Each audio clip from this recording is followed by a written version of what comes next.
2022년 7월 25일 선목교회 큐티 방송입니다. 기도합니다. 고마우신 하나님, 또 한 주간을 시작하게 하시니 감사합니다. 이번 한 주간도 말씀과 함께 동행하는 우리가 되게 도와주시고 말씀대로 사는 오늘이 되도록 인도하여 주시옵소서. 주님의 지혜와 명철을 바라오며 예수님의 이름으로 기도합니다. 아멘. 오늘 묵상할 말씀은 출애굽기 4장 17절에서 31절입니다. 모세가 그의 장인 이드로에게로 돌아가서 그에게 이르되 내가 애굽에 있는 내 형제들에게로 돌아가서 그들이 아직 살아있는지 알아보려 하오니 나로 가게 하소서. 이드로가 모세에게 평안히 가라 하니라. 여호와께서 미디안에서 모세에게 이르시되 애굽으로 돌아가라. 내 목숨을 노리던 자가 다 죽었느니라. 여호와께서 모세에게 이르시되 내가 애굽으로 돌아가거든 내가 내 손에 준 이적을 바로 앞에서 다 행하라. 그러다 내가 그의 마음을 완악하게 한즉 그가 백성을 보내주지 아니하리니 너는 바로에게 이르기를 여호와의 말씀에 이스라엘은 내 아들 내 장자라. 내가 내게 이르기를 내 아들을 보내주어 나를 섬기게 하라 하여도 내가 보내주기를 거절하니 내가 내 아들 내 장자를 죽이리라 하셨다 하라 하시니라. 모세가 길을 가다가 숙소에 있을 때에 여호와께서 그를 만나사 그를 죽이려 하신지라. 십보라가 돌칼을 가져다가 그의 아들의 포피를 베어 그의 발에 갖다 대며 이르되 당신은 참으로 내게 피남편이로다 하니 여호와께서 그를 놓아 주시니라. 그때의 십보라가 피남편이라 함은 할례 때문이었더라. 여호와께서 아론에게 이르시되 광야에 가서 모세를 맞으라 하시매 그가 가서 하나님의 산에서 모세를 만나 그에게 입맞추니 모세가 여호와께서 자기에게 분부하여 보내신 모든 말씀과 여호와께서 자기에게 명령하신 모든 이적을 아론에게 알리니라. 모세와 아론이 가서 이스라엘 자손의 모든 장로를 모으고 아론이 여호와께서 모세에게 이르신 모든 말씀을 전하고 그 백성 앞에서 이적을 행하니 백성이 믿으며 여호와께서 이스라엘 자손을 찾으시고 그들의 고난을 살피셨다 함을 듣고 머리 숙여 경배하였더라. 아멘.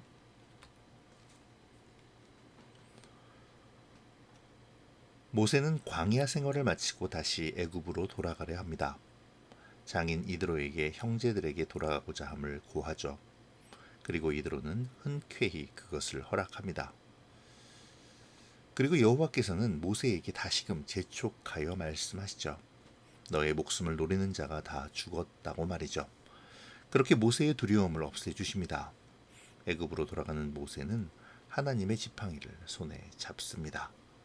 그 지팡이는 모세가 오랫동안 가지고 있었던 막대기였겠죠. 하지만 하나님은 그 막대기를 하나님의 지팡이로 만드셨습니다. 그리고 그 지팡이는 이제 모세로 하여금 하나님의 권능을 나타내는 도구가 될 것입니다. 하나님은 애굽으로 돌아가는 모세에게 노예 생활로 천대받는 이스라엘 백성을 자기의 맏아들이라 하시면서 그들을 향한 구원의 의지를 확실히 보여주십니다. 바로가 그들을 놓아주지 않으면 그의 맏아들을 죽이겠다고 하시면서 10가지 재앙의 마지막을 예고하시죠. 이렇게 모세에게 용기를 주시면서 이스라엘의 구원을 말씀하시던 하나님께서 돌연 태도를 바꾸셔서 모세를 죽이려 하시는데요. 어찌 보면 무슨 하나님이 이렇게 변덕이 심한가 하는 생각이 들 수도 있을 것입니다. 하지만 이는 하나님의 변덕이 아니라 하나님의 오래 참으심에 대한 증거이자 거룩한 백성의 정체성으로의 초대이죠. 왜냐하면 25절에서 밝히는 바와 같이 모세는 아직 아들들의 할례를 행하지 않고 있었기 때문입니다. 아들을 낳은 지 오랜 세월이 흘렀음에도 모세와 십보라는 아들에 대한 할례를 행하지 않고 있었죠. 할례는 하나님의 거룩한 백성이라는 표시이자 정체성입니다. 내가 하나님의 거룩한 백성임을 자각하고 하나님의 소유된 백성의 삶을 상징하는 것이죠. 그렇기에 구약시대에 있어서 할례는 매우 중요한 정체성의 표시였습니다. 하나님은 오랜 시간을 기다려 주셨습니다. 그리고 이제 모세가 하나님의 사명을 감당하러 우상의 땅 애굽으로 들어가는 이 순간에 하나님은 모세에게 하나님의 사명자로서 그리고 하나님의 거룩한 백성으로의 증거를 나타내라고 명하시는 것이죠. 이러한 부분은 여호수아서 5장에서도 나타납니다. 요단을 건너 가나안 땅으로 들어간 직후 하나님은 여리고성 전투를 앞둔 여호수아에게 모든 이스라엘 자손의 할례를 명하심으로 가나안으로 들어가기 전 하나님 백성의 정체성을 세울 것을 명하셨었죠. 모세에게 거룩한 백성의 정체성을 세우게 하신 하나님께서는 아론으로 하여금 하나님의 산에서 모세를 만나도록 명하십니다.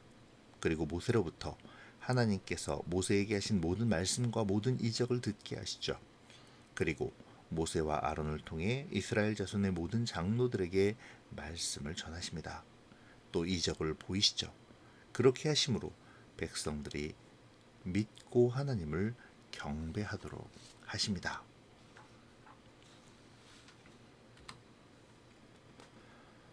하나님께서는 모든 여건을 만들어 놓으신 후 모세에게 애굽으로 갈 것을 명하셨습니다. 아무런 준비도 대책도 없이 무조건 애굽으로 가라고 명령하신 것이 아니죠. 오늘 본문에서 하나님은 모세에게 너의 생명을 찾던 자는 다 죽었다고 말씀하십니다. 모세가 광야로 피신한 것은 자신이 애굽 병사를 쳐 죽인 것이 발각되어 당시의 바로에게 죽임을 당할까 염려했기 때문이었죠. 실제로 당시의 바로는 모세를 잡아 죽이려고 했었습니다. 어쩌면 모세에게 있어서 그곳 애굽으로 다시 간다는 것은 두려운 일일 수도 있었습니다. 바로에 대한 두려움, 그리고 이스라엘 자손들에 대한 트라우마가 마음속 깊은 곳에 자리하여 선뜻 나서고자 하는 마음이 들지 않았을 수도 있죠. 하나님께서는 이런 모세의 연약함을 이해하시고 모세의 생명을 취하려 했던 자들이 다 죽었음을 모세에게 알려주십니다. 그렇게 모세가 평안히 애굽으로 갈 수 있도록 도우시죠. 우리는 이러한 하나님의 사랑을 바라보며 우리들의 연약함도 품어주시는 주님을 바라볼 수 있습니다. 하나님께서는 우리의 믿음의 여정에도 함께 하실 것입니다. 우리가 두려워하는 그 어떤 것이라도 하나님께서는 해결해 주시고 우리를 안심시켜 주시겠죠. 내가 두려워하는 문제는 모두 내가 해결할 테니 너는 오로지 믿음의 길을 가라고, 두려워 말고 잠잠히 나를 바라라고 주님은 말씀하십니다. 이 시간 그 사랑의 음성을 들을 수 있는 우리가 되기를 바랍니다. 우리의 마음과 귀가 열려 주의 사랑하시는 그 음성을 듣기를 간구하는 이 시간이 되면 좋겠네요. 오늘 본문에서 모세가 쥐고 있는 지팡이는 그가 오랫동안 쥐고 있었던 막대기였습니다. 그가 쥐고 있을 때는 그저 이름 없고 볼품 없는 막대기에 불과했던 그것이 하나님의 손에 붙들리자 하나님의 지팡이가 되어 모세에게 확신을 주는 동시에 하나님의 능력을 힘입게 하는 도구가 되었죠. 이제 그 지팡이는 하나님의 이적을 베푸는 권능의 지팡이입니다. 지금 모세는 100만 대군을 거느린 용맹한 장수가 아니죠. 지략에 뛰어난 책사도 아닙니다. 그렇다고 용맹한 장수와 지혜로운 책사를 거느린 왕은 더더욱 아니죠. 단지 그는 목축업을 하던 보잘것없는 목자에 불과했습니다. 하지만 그는 지팡이를 손에 쥐고 있습니다. 볼품없고 옛날부터 가지고 있던 아무것도 아닌 지팡이처럼 보였던 그 지팡이는 하나님의 권능을 상징하는 하나님의 지팡이가 되었죠. 그리고 덩달아 모세 역시 하나님의 권능을 힘입고 그 권능을 드러내는 축복의 통로이자 이스라엘을 이끄는 위대한 리더가 되었습니다. 이 모든 것이 하나님이 함께 하셨기 때문이죠. 하나님께서는 가장 볼품없는 것으로 가장 연약한 사람을 사용하시어 주님의 큰 권능을 나타내십니다. 미디안 광야에서의 모세가 그러했고 형제들 가운데 가장 주목받지 못했던 어린 다윗이 그러했죠. 하나님은 주목받지 못한 사람을 훈련시키시고 사용하셔서 하나님의 위대한 일을 이루십니다. 이 시간 말씀을 묵상하면서 우리가 가진 아주 작은 것을 생각해 봅시다. 아주 작은 그것을 통해서도 하나님은 일하실 것입니다. 우리가 그것을 하나님께 내어놓는다면 말이죠. 또한 우리 자신을 생각해 볼까요? 우리 스스로 우리는 큰 자입니까? 작은 자입니까? 우리가 큰 자라고 생각한다면 우리는 하나님의 사용받는 사람이 될 수 없을 것입니다. 작은 자이기에 그래서 하나님의 도우심이 없다면 아무것도 할 수 없음을 고백하는 자이기에 우리는 하나님의 도우심을 받고 하나님의 쓰임 받는 사람이 될 수 있습니다. 오늘 우리가 보잘것없는 막대기가 되면 좋겠습니다. 보잘것없으나 하나님께 쓰임 받는 지팡이가 되면 좋겠네요. 하나님께 나를 드려 하나님의 도구로 크게 쓰임 받으며 하나님의 영광을 드러내는 우리가 되어지기를 소망합니다. 모세를 격려하시며 세우시던 하나님이 갑자기 태도를 바꾸시어 모세를 죽이려 하십니다. 앞서 해설한 바와 같이 이것은 하나님께서 애굽에서의 구원 사역을 앞둔 모세와 그 가족의 정체성을 세우기 위함이셨죠.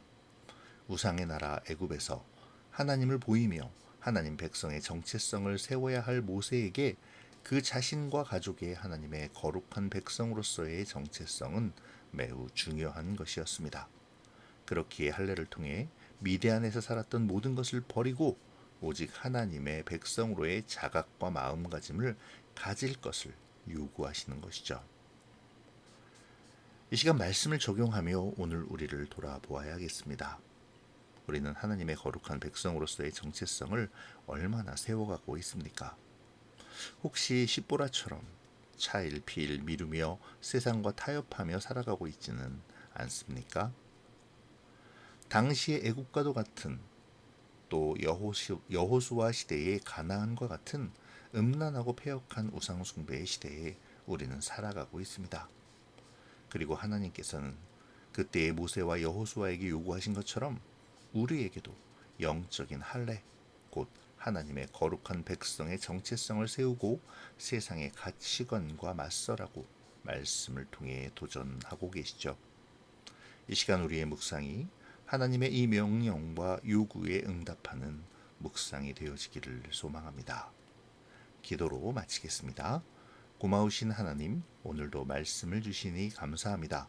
주님께서 주시는 지혜와 명철로 오늘의 말씀을 바라보게 하시고 하나님의 예비하심을 믿고 스스로가 하나님의 지팡이가 되어 주의 백성의 정체성을 세우는 우리가 되게 하여 주시옵소서.